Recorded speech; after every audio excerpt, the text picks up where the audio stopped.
بتحسب أكلك وبتتمرن ومفيش نتيجة، حاسس إنك ماشي صح بس الميزان مش بيتحرك.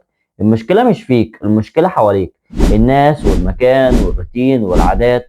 كل ده بيأثر عليك أكتر مما تتخيل.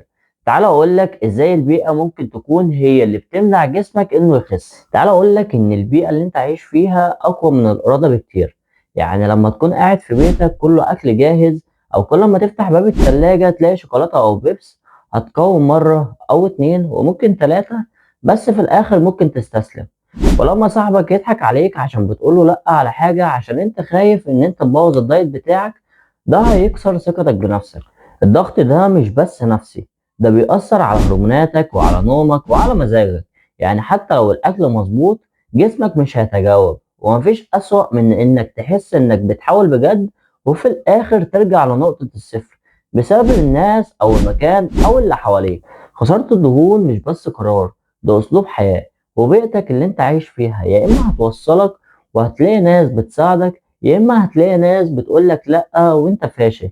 وحاول إن أنت تبعد عن الناس دي، ولو مش هتعرف تبعد حاول إن أنت تسيب مسافة وتدور على حد يساعدك وياخد بإيدك ويقولك عاش، وإن أنت كده كده هتوصل للهدف بتاعك.